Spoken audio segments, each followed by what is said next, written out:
40 से 50 किलो तक धमाका खेज मवाद इस्तेमाल हुआ। वाक़े की CCTV फुटेज भी सामने आ गई। वफाकी वज़ीर दाखिला शेख रशीद ने कहा कि मुल्क दुश्मन अनासिर अमन तबाह करना चाहते हैं, नापाक अज़ाइम में कामयाब नहीं होंगे।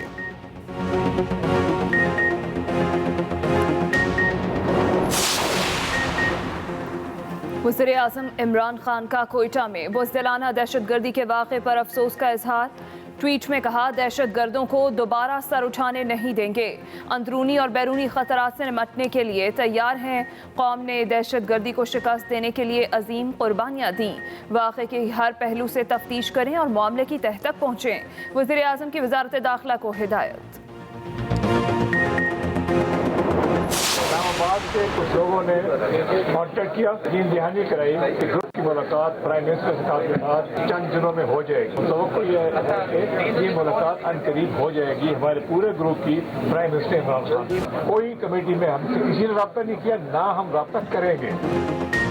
जहांगीर तरीन का फिर पावर शो। 23 MPA और 5 MNAs के साथ अदालत आमद। 40 अरकान असम्बली मेरे साथ हैं। जहांगीर तरीन का दावा, मीडिया से गुफ्तगू में कहा कि किसी हुकूमती कमेटी से बात नहीं करेंगे, सिर्फ इमरान खान से ही बातचीत होगी। वज़ीर-ए-आज़म इमरान खान से हमारे ग्रुप की जल्द मुलाकात हो जाएगी। वज़ीर-ए-आज़म से मुलाकात के लिए इस्लामाबाद के कुछ लोगों ने यकीन दहानी करवाई। मेरे इफ्तार डिनर से एक रोज़ पहले इस्लामाबाद से कुछ लोगों ने रब्ता किया। मेरे खिलाफ बनावटी FIR हैं, कोई चीज़ FIA की नहीं। जहांगीर तरीन और अली तरीन की अबूरी जमानत में 3 मई तक तौसी।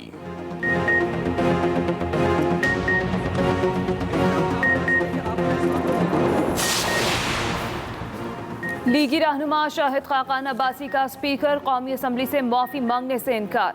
मीडिया से गुफ्तगू में कहा, स्पीकर कौमी असम्बली नामूस रिसालत पर बात नहीं करने देते, हुकूमत पर तनकीदी वार भी चलाए। NCOC नाकाम हो चुका, इसे बंद कर दिया जाए। चीनी स्कैंडल के असल जिम्मेदार वज़ीर-ए-आज़म और वफाकी काबीना है। पाकिस्तान की 40% चीनी पैदा करने वालों को नैब बुलाए। अवाम चीनी हासिल करने के लिए लाइनों में खड़े हैं।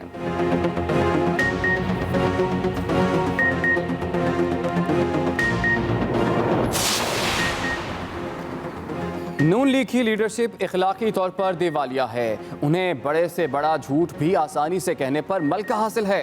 वफाकी वज़ीर इत्तलात फवाद चौधरी का ट्वीट, कहा, पानामा से कोरोना तक ढिठाई से झूठ बोलने के फन पर नून लीग ने साबित किया वो लासानी हैं।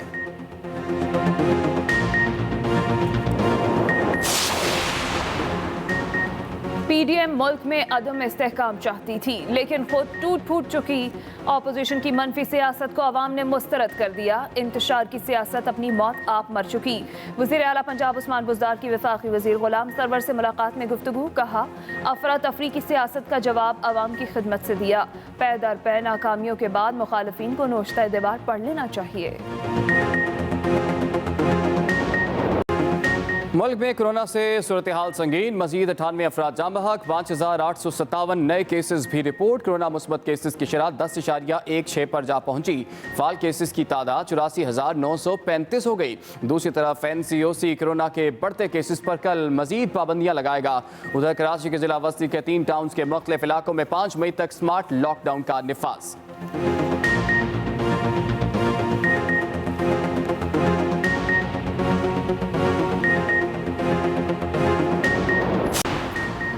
लाहौर हाई कोर्ट में शहबाज शरीफ की दरख्वास्त जमानत की आज भी समाअत। नैब प्रोसिक्यूटर के दलाल जारी। शहबाज शरीफ के वकील ने कहा, नैब तौहीन अदालत का नोटिस दिलवाना चाहती है। अदालत ने कहा, यह आपकी जिम्मेदारी है कि खुद पढ़कर फैसला अपने साइल को बताएं। अदालत ने नैब प्रोसिक्यूटर को इस मसले पर मजीद बहस करने से रोक दिया। दूसरी तरफ असासजात केस में ख्वाजा आसिफ के जुडिशल रिमांड में 6 मई तक तौसी।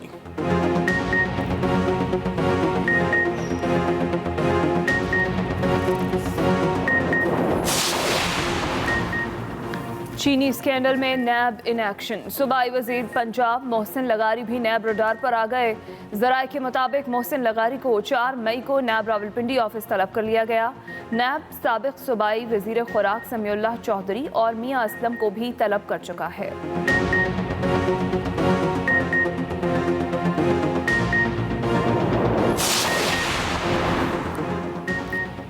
कराची में ने 249 के ज़िमनी इलेक्शन की तैयारियां जारी। 29 अप्रैल को दंगल सजेगा, लेकिन हल्के के मसाइल जूं के तूं, पानी, सीवरेज, इंफ्रास्ट्रक्चर और दीगर मसाइल ही मसाइल। सियासी पार्टियां अपना जोर लगाने लगी। एक बार फिर इंतखाबी मुहिम बुनियादी मसाइल के गिर्द ही घूमने लगी। लीगी उम्मीदवार मिफ्ता इस्माइल के पोस्टर पर पानी को वोट दें का नारा दर्ज। किसी उम्मीदवार के सीवरेज और सड़कों के मसाइल हल करने के दावे। अवाम सियासतदानों से नाराज, कहते हैं इलेक्शन जीतने के बाद सब गायब हो जाते हैं। मुल्क के मुख्तलिफ शहरों में कहीं बादल, कहीं बारिश, कहीं तेज हवाएं। लाहौर में बादलों ने डेरे डाल दिए। सुबह सवेरे काली घटाएं छा गईं, ठंडी हवा के झोंके। लाहौर समेत गिरदोनवाह में गरज चमक के साथ बारिश। काला शाह काकू, मुरीद के, गुजरांवाला, शेखुपुरा, ननकाना साहिब में बादल खूब बरसे। बाद बर्टन में रिमझिम यालाबारी से गंदम की फसल को नुकसान का खदशा। महकमा मौसमियात के मुताबिक बारिश का सिलसिला मजीद 1 रोज तक जारी रहेगा।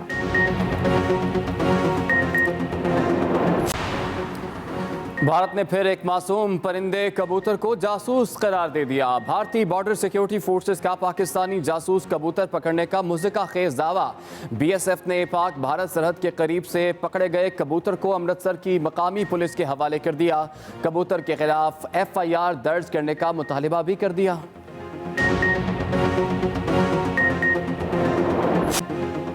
अभी आगाज में आपको बताएं कि वज़ीर-ए-आज़म इमरान खान का कोयटा में दहशतगर्दी के वाक़े पर अफसोस का इजहार। कहा, हमारी कौम ने हमने दहशतगर्दी को शिकस्त देने के लिए अजीम कुर्बानियां दी हैं। वज़ीर-ए-आज़म इमरान खान का कोयटा में दहशतगर्दी के वाक़े पर अफसोस का इजहार। वज़ीर-ए-आज़म ने कहा कि हमारी कौम ने दहशतगर्दी को शिकस्त देने के लिए अजीम कुर्बानियां दी हैं। इसके साथ साथ वज़ीर-ए-आज़म ने मज़ीद कहा कि हम दहशतगर्दों को दोबारा सर उठाने नहीं देंगे।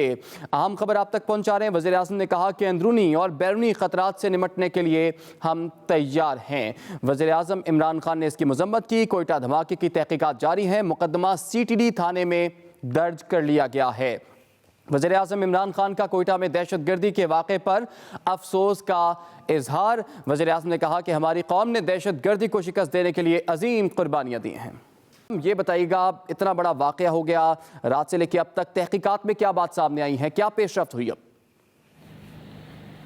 जी, सबसे पहले तो पेशरफ्त ये हुई है कि मुकदमा जो है दर्ज कर लिया गया है CTD थाने में नामालूम अफराद के खिलाफ मुतल्लिका थाने के SHO की मुद्दत में, जिसमें कत्ल, इक़दाम कत्ल, एक्सक्लूसिव एक्ट समेत दीगर दहशतगर्दी की दफात जो है इसमें FIR में दर्ज की गई हैं। और दूसरी जानिब जो इस हवाले से शहीद हुए थे उनमें 2 शोहदा की नमाज जनाजा अदा करने के बाद उनकी तदफीन कोयटा के कासी कब्रिस्तान में कर दी गई है, जिनमें जो है बैंक के जो मैनेजर थे शाहजेब और उसके साथ साथ जो है ना एमल कांसी, इनकी तदफीन जो है यहाँ पर कासी कब्रिस्तान में कर दी गई है। दूसरी जानिब शवाहिद इकट्ठे करने के लिए CTD की टीम के साथ साथ दीगर कानून नाफिज करने वाले अदारों के एहलकार भी जो है होटल में पहुँच चुके हैं और सुबह से ही वो लोग मुख्तलिफ नौयत के जो है ना वहाँ से शवाहिद इकट्ठे कर रहे हैं। यहाँ तक कि जो मेन रोड थे वहाँ पर भी जो है मुख्तलिफ अज़ा और दीगर अशिया जो वहाँ बिखरी हुई थी उन्हें भी इकट्ठा किया जा रहा था।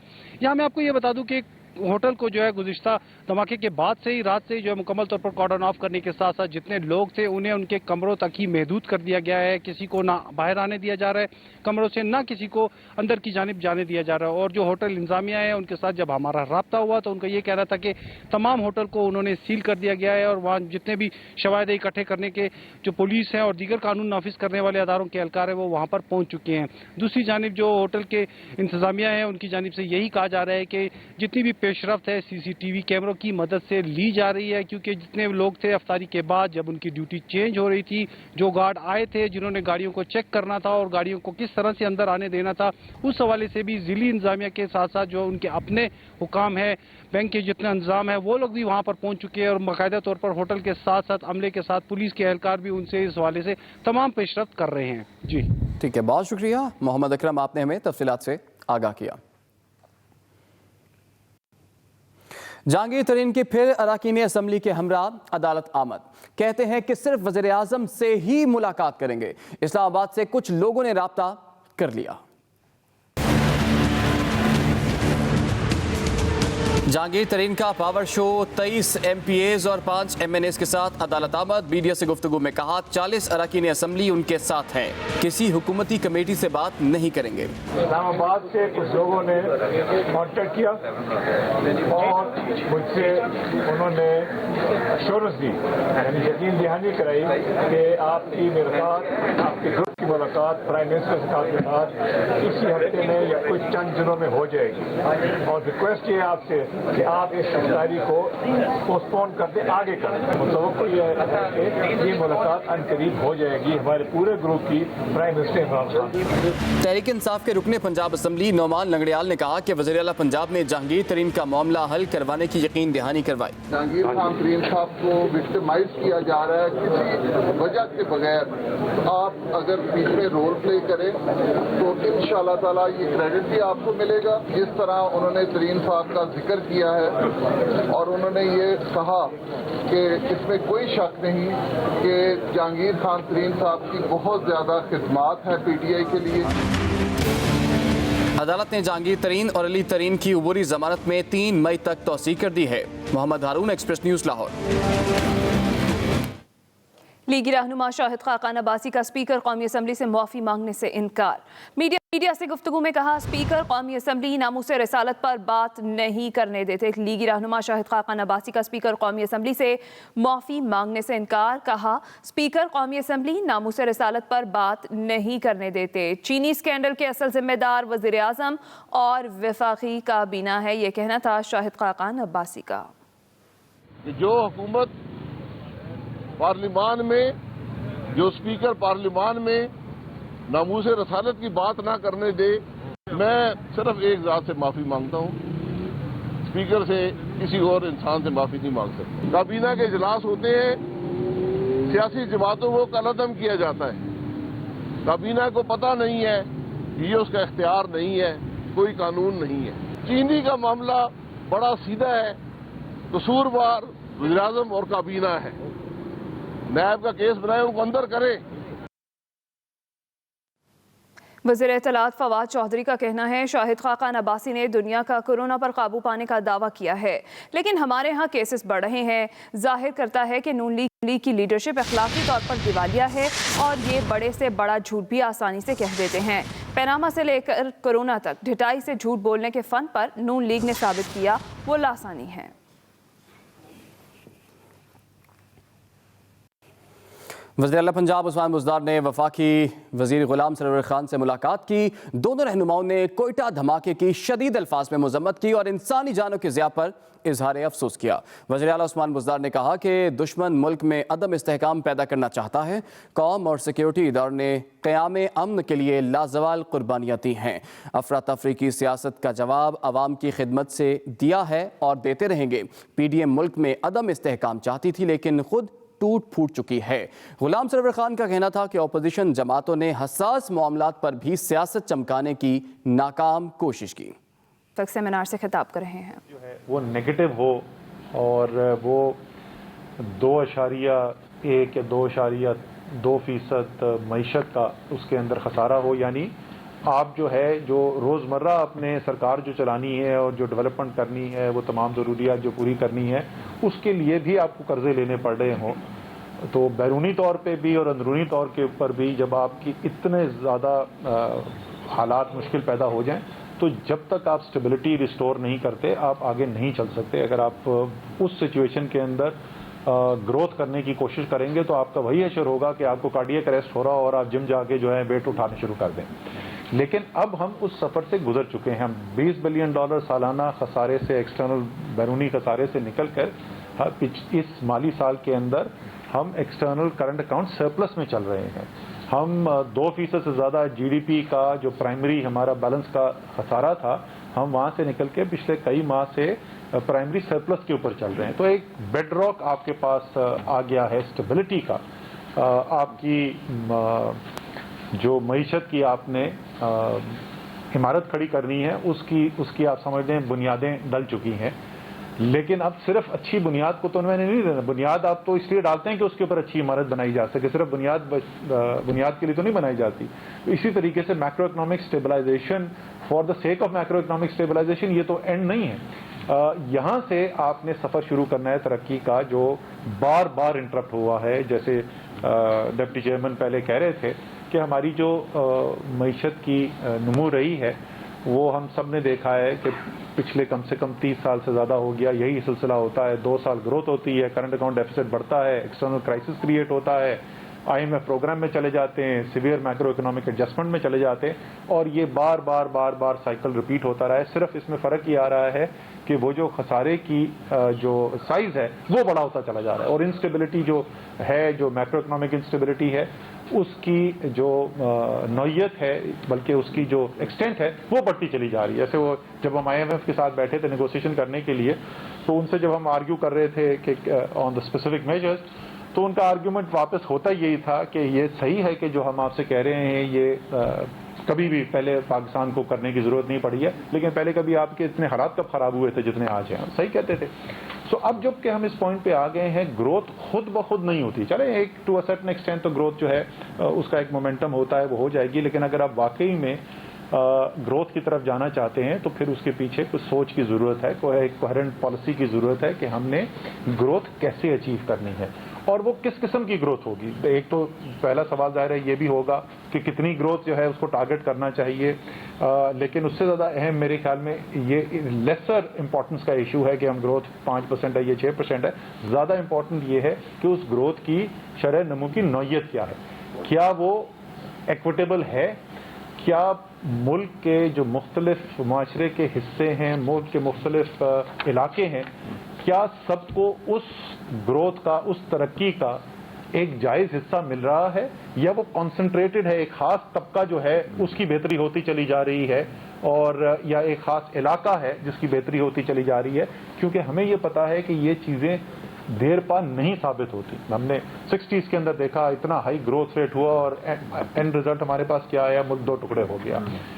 इसी तरीके से आपको मुल्क के कई इलाकों के अंदर जो इस वक्त सूरत हाल है, जहाँ पे आप सिक्योरिटी भी इतना पैसा खर्च करेंगे, अगर डेवलपमेंट में कर दें तो उस इलाके की शक्ल बदल जाए, तो हम वहाँ पे पहुँचे ज़रूर। उसके अंदर सियासी एम्पावरमेंट भी उसका एक बहुत बड़ा हिस्सा है, लेकिन उसकी इकोनॉमिक पाई की एक जो एक्विटेबल यानी मुनसिफाना उसका तकसीम है, वो भी एक बहुत बड़ा हिस्सा है। तो अगर आप डेरा बुगटी से गैस निकालेंगे और उस गैस से वो कराची भी जाएगी, लाहौर भी जाएगी, इस्लामाबाद भी जाएगी, पेशावर भी जाएगी, और आपकी GDP ग्रोथ भी उससे होगी, और डेरा बुगटी वालों को वो गैस नहीं मिलेगी, तो फिर वही होगा जो हुआ बलूचिस्तान के अंदर। सो एक तो एक्विटेबल होना बहुत ज़रूरी है। अच्छा, ये भी एक ज़माने में बड़ा वो एक कंसिडर किया जाता था कि ये तो नेचुरल ट्रेड ऑफ है, आपका ग्रोथ और इनइक्वालिटी का एक ट्रेड ऑफ है जो आपको बर्दाश्त करना पड़ता है। I am forgetting which curve that was, doctor साहब, बड़ा फेमस वो कर्व था। हाँ, सो बट ना, हाँ, कोज़नेट्स कर्व। सो लेकिन जो रीसेंट पिछले 10 साल 20 साल की मईशत में जो थिंकिंग की गई है, उसके अंदर ये बड़ा वाज़े तरीके पे आया है कि अगर इनइक्वालिटी एक हद से बढ़ती है तो उससे ग्रोथ भी रिटार्ड हो जाती है। तो even growth point of view से आपको उस इनइक्वालिटी को एड्रेस करना जो है वो लाजमी है। मॉरल डायमेंशन तो उसका है ही है, उसका सियासी डायमेंशन है, नेशनल इंटेग्रिटी का डायमेंशन है, लेकिन उसका प्योर इकोनॉमिक रीजंस की वजह से भी हमें जहन में रखना है, और ग्रोथ ऐसे